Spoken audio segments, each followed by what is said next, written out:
प्यारे बच्चों नमस्कार। पिछले वीडियो में मैं आप लोगों को पास्ट परफेक्ट टेंस का मिश्रित वाक्य बता रहा था और उस मिश्रित वाक्य में पूरा अफर्मेटिव, नेगेटिव, इंट्रोगेटिव और इंट्रोगेटिव नेगेटिव खत्म कर दिया। ठीक, अब हम आज उसके आगे पास्ट परफेक्ट कंटीन्यूअस टेंस बताने वाले हैं। ये देखिए,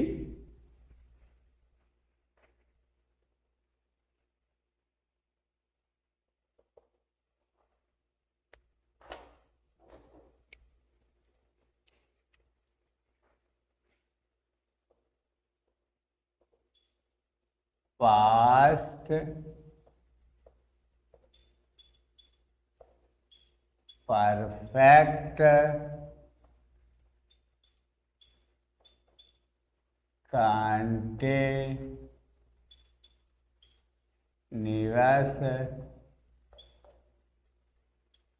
टेंस का अफर्मेटिव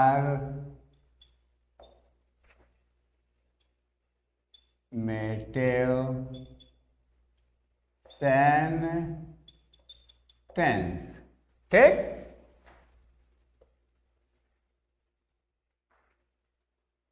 इसकी सहायक क्रिया है हैड बीन। ठीक है ना। पास्ट परफेक्ट कंटीन्यूअस टेंस का affirmative sentence. Present perfect continuous tense बताया, याद आ रहा है ना। जो प्रेजेंट परफेक्ट कंटीन्यूअस टेंस बताया था वहां पे हिंदी वाक्य के अंदर हाय हूं हो मिलता था। अब यहां प्रेजेंट से हम पास में आ गए हैं, उसी पहचान में था थे थी जोड़ दीजिए, कुछ नहीं है, उसी पहचान में था थे थी जोड़ दीजिए, ये और आसान है। वहां पे सहायक क्रिया दो थी, हैज बीन, यहां पे सहायक क्रिया हैड बीन, सबके साथ लगना है। तो अब दिक्कत किस बात की है? अब दिक्कत किस बात की है? कितने लोग अब इसकी पहचान अपने आप लिख लेंगे, हिंदी अनुवाद अपने आप बना लेंगे, उसका अंग्रेजी में ट्रांसलेशन कितने लोग कर लेंगे? फिर भी चलिए आप लोग पहचान लिख लीजिए, बहुत अच्छी बात, सब लोग अपने आप लिख लीजिए। ये देखिए,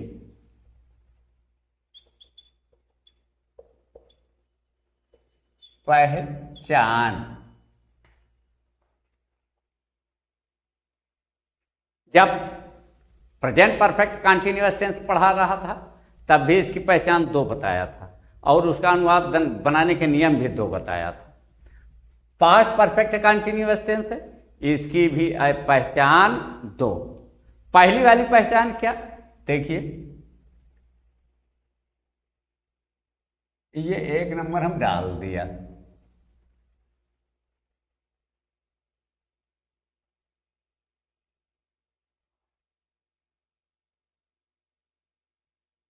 का रहा था, ती रही थी, ते रहे थे। ता रहा था, ती रही थी, ते रहे थे। ठीक, ता रहा था, ती रही थी, ते रहे थे। पास्ट परफेक्ट टेंस की जो पहली पहचान है वो ता रहा था, ती रही थी, ते रहे थे। शायद याद आता हो आप लोगों को, थोड़ा इसके पहले हम चलते हैं। प्रेजेंट परफेक्ट कंटीन्यूअस टेंस की पहली पहचान थी ता रहा है, ती रही है, ते रहे हैं। हाय हूं के स्थान पे था थे थी बदल गया, बस बाकी सब कुछ वही है। अब इसका अनुवाद बनाने के नियम, जो पहचान पहले है उसका अनुवाद बनाने के नियम ये देख लीजिए। कर्ता धन हैड बीन धन, क्रिया में ING धन, कर्म धन अन। जिस हिंदी वाक्य अंत में ता रहा था, ती रही थी, ते रहे थे आता है, उसका अनुवाद बनाने के नियम ये है। उसका अनुवाद बनाने के नियम ये है। ठीक, देख लिया। इस पे हम एक हिंदी वाक्य भी लिखते हैं।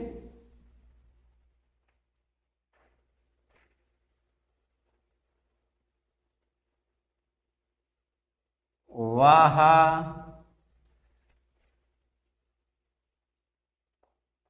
कक्षा में किताब पढ़ता रहा था। वह कक्षा में किताब पढ़ता रहा था। ये देखिए, ता रहा था, पहचान मिली, मिली ना। और ये ता रहा था, ये देखिए पहचान है। जो पहचान में लिखाया पास्ट परफेक्ट कंटीन्यूअस टेंस की पहली वाली पहचान, वो पहचान इस हिंदी वाक्य में मिल गई ना। और जब पहचान हो गई तो आइए देखते हैं इसका अनुवाद बनाने के नियम क्या। ये देखिए, इसका अनुवाद बनाने के नियम हम लिख दिए ना, इसका अनुवाद बनाने के नियम। तो सबसे पहले क्या लिखेंगे? कर्ता। इसमें कर्ता क्या है? वाह की अंग्रेजी होती है ही। अब यहाँ पे हैड बीन, सबके साथ हैड बीन लगाना है, चाहे कर्ता एक वचन हो, चाहे बहुवचन हो, चाहे फर्स्ट पर्सन हो, चाहे सेकंड पर्सन हो, चाहे थर्ड पर्सन हो, चाहे महिला हो, चाहे पुरुष, सबके साथ हैड बीन लगाना। ये देखिए हैड बीन।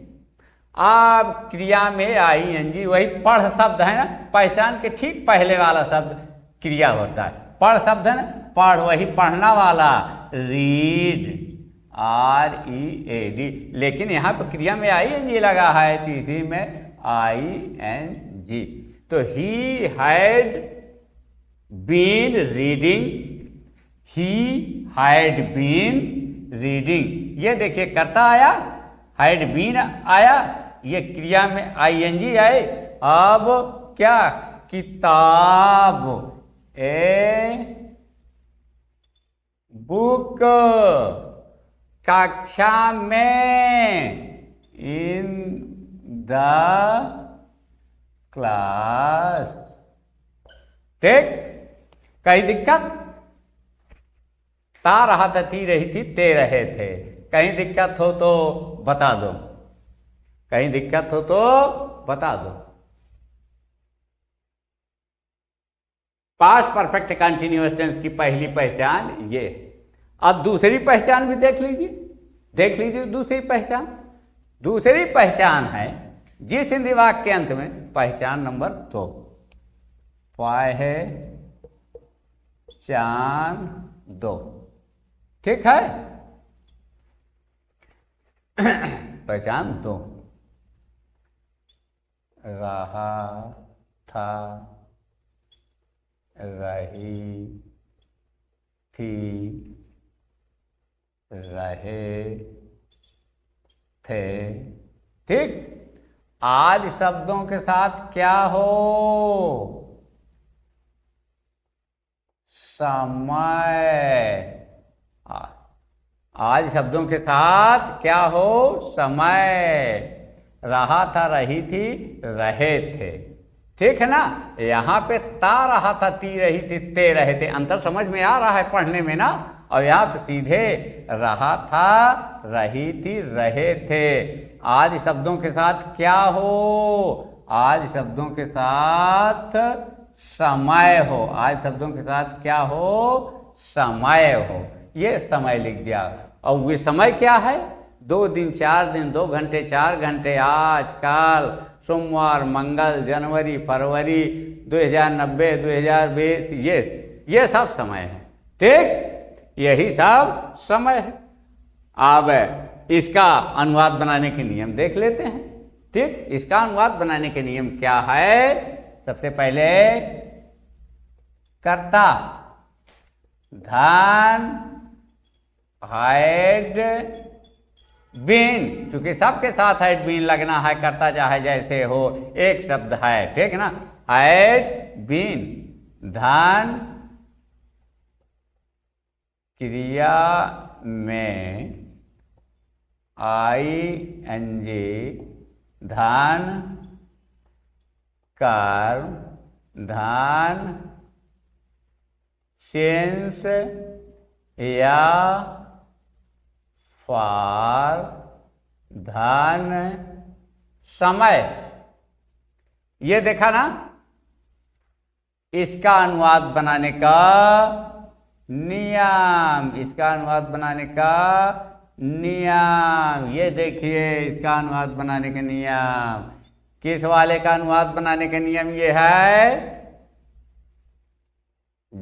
जहां पर हिंदी वाक्य में रहा था, रही थी, रहे थे हो, उसके साथ समय हो, ठीक है ना। यहाँ पे ता रहा था, ती रही थी, ते रहे थे जो आ रहा है, यहाँ पे समय की गारंटी नहीं है। लेकिन रहा था, रही थी, रहे थे सीधा वाला आएगा तो इसके साथ समय रहेगा, तभी ये परफेक्ट कंटिन्यूअस बनेगा। और नहीं रहेगा समय तो सीधे ही तो पास्ट कंटिन्यूअस हो गया। पास्ट कंटिन्यूअस की पहचान की बताया था ना, इस समय नहीं है, इस तरह है कि पास्ट कंटिन्यूअस। लेकिन अगर इसी के साथ ये समय है तो पास्ट परफेक्ट कंटिन्यूअस टेंस। और उसका अनुवाद बनाने के नियम ये है, सबसे पहले क्या लिखेंगे? कर्ता, उसके बाद हैड बीन, उसके बाद क्रिया में ING, उसके बाद कर्म, उसके बाद सिंस या फॉर, उसके बाद समय। ठीक, अब हम इस पे भी एक उदाहरण दे रहे हैं।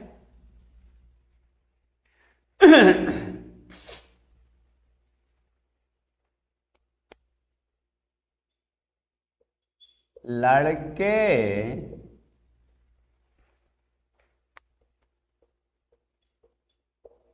सुबह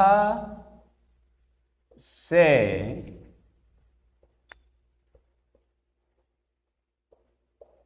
क्रिकेट मैच खेल रहे थे। ये देखिए, लड़के सुबह से क्रिकेट मैच खेल रहे थे। ये रहे थे आया, इसके साथ सुबह शब्द आया, इसके साथ सुबह शब्द आया, आया ना। तो रहे थे के साथ सुबह शब्द आया, रहा था, रही थी, रहे थे के साथ समय। इसका मतलब रहे थे के साथ जब सुबह शब्द आ रहा है तो ये पास्ट परफेक्ट कंटिन्यूअस टेंस है। और पास्ट परफेक्ट कंटिन्यूअस टेंस है तो उसका अनुवाद बनाने के नियम ये है। पहचान नंबर 2, पहचान नंबर 1, इसका अनुवाद बनाने के नियम ये है जहां पे पहचान ये रहेगी, ठीक है ना। और पहचान नंबर 2, जिसकी पहचान ये है रहा था, रही थी, रहे थे के साथ समय हो, उसका अनुवाद बनाने का नियम ये, ठीक है ना। तो आइए फिर अब अनुवाद बना देते हैं, उसमें क्या दिक्कत है। पहचान हो गई, अनुवाद बनाने के नियम है तो कर देते हैं। तो चलिए, करता इसमें क्या? लड़के, तमाम लड़के हैं, मैच एक लड़के से नहीं खेला जा सकता, ठीक है ना। लड़के, ठीक है ना। तो इसकी अंग्रेजी होगी दी बॉयज, ठीक हो, बॉयज। आप हाइड बीन, सबके साथ हाइड बीन लगना है, had been, had been, the boys had been. अब वही क्रिया में ING, क्रिया में ING, क्रिया खेलना होता है। करता हो गया, हैड बीन हो गया, क्रिया में ING। खेलने की अंग्रेजी होती है प्ले, PLAY, और उसी में ING। The boys had been playing, क्या कर्म, cricket match, CRICKET, cricket match, MATCH, cricket match हो गया ना।